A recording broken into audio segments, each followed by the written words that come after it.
friends, Namaskaram. How are you? Myself is Dr. Jinesh Soni. In today's class, we will discuss an important concern about cheating and criminal conspiracy. I will specify you one of the most important judgment of Honorable Punjab and Haryana High Court, which is dated 18th of Feb 2026, wherein the bail plea has been allowed. So we have to understand what to do and what will be our strategy concerning the bail in case of cheating and criminal conspiracy.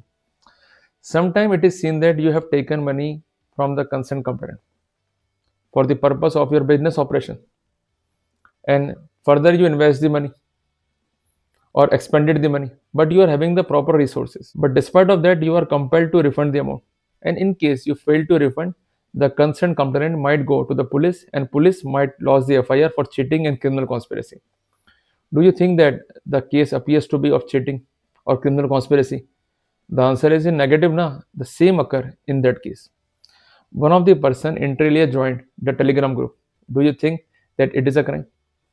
And after that, he constantly observed the activity of group. There was a constant discussion about the earning of money from various resources. And finally, the concerned complainant shown the interest. Due to this, one of the accused had communicated with the concerned complainant. Do you think that a crime has been committed? And finally, the scheme has been explained. Means the concerned complainant has to invest the money in the concerned share market. From time to time, money has been taken, it has been invested, and finally, the complainant says, refund my amount. Do you think that it is totally possible to refund the amount once invested in the share market with 100% guarantee? The answer will be negative. So, if the amount is invested in the share market, it is subject to market risk. In that case, the money is not refunded. It has been dumped by the concerned institution. So, the argument appears to be logical and plausible. So, basically, we have to give the logical view, we have to give the plausible view so that we could show that we are falsely implicated in the case. Because for cheating, the concerned complainant has to show that there is a deceivement on the part of accused. So if the element of being deceived is not on the record, we could have the benefit. But being deceived is not at any stage of the proceeding. It has to be shown that from the inception, the accused is having the intention to deceive. So basically, the complainant has to show that there is a false promise, in consequence of which the complainant has been induced. And finally, he has part with the property or money which has been embezzled by the concerned accused in consequence of ill intention. So when the basic elements are not on the record, and apart from that, the factual score is not going to suggest any inference regarding the violation of law, we could have the benefit. So simply read the FIR, find out your exit role, and find out whether the facts are going to suggest the inference to the violation or not. If all the answers are in negative, we could have the benefit. In addition to this, we have to understand that concerning the offense of cheating, Section 35 subclause 3 of BNS is quite important. If the notice is not given, in the routine way the proceedings are done, we could have the benefit of guidelines of Honorable Supreme Court verdict, that is Ernest versus State of BR. In that case, it is specified that if the offense is punishable with imprisonment up to 7 years, Section 41A of CRPC notice is required to be given. So if it is not given, we could have the benefit, but right now we are not having CRPC, we are having BNSs. So Section 41A of CRPC is similar with Section 35 subclause 3 of BNSs. You got my point now? Now it is easier for us.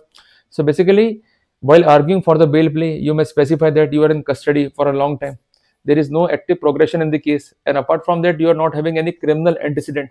You may show that the charge sheet has been submitted, but despite of that, the prosecution totally failed to take effective step to conclude the case. As we know that the concerned accused is having the fundamental right to get the speedy proceeding. So when the accused is in the custody, the right becomes more dominant. So basically, we could chalk out the infringement or violation of our legal and fundamental rights. And apart from that, we could show that the trial will take a very long time. And we are supposed to submit a cash flow statement whenever we are having a cash or financial transaction in the matter. Basically, it is not easier for the police to get the point.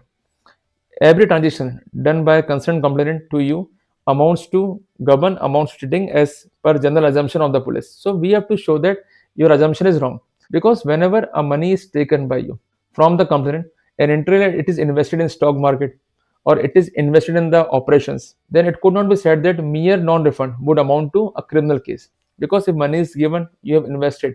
With the help of cash flow statement, you could show that you are having the legitimate resources, legitimate source regarding the flow of money. So by the virtue of which you could show that you are also the victim of the said transaction, you are not the accused. But sometimes it is seen that whenever you are called by the police, you flee away and inter alia you show non-compliances, and inter alia you never cooperate with the investigation. In that scenario, adverse presumption or assumption might be against you.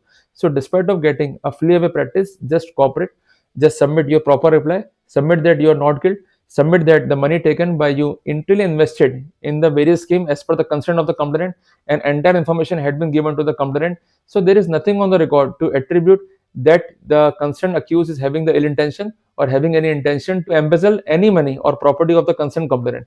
So basically, we have to hit on the ingredient and we have to show that the facts are not going to suggest any inference regarding the violation of the legal position. So in that way, we could proceed and could submit a good stand, a good case for the bail. So I think that I will specify you what to do concerning a case wherein the offense of cheating and criminal conspiracy had been implicated against you. And in the last, I want to add that regarding criminal conspiracy, the concerned prosecution has to show that there are two or more than two accused who are having a plan to commit the offense. So the plan, the execution, the meeting of mind are important. Mere allegations, mere submissions are not sufficient. The prosecution has to prove the case, and apart from that, the evidence so collected must draw the inference against the accused. So we have to emphasize on all this point while moving for the bail concerning the offenses with cheating and criminal conspiracy. See you in the next video. Till then, Jai Bharat, Jai Shri Mahakal.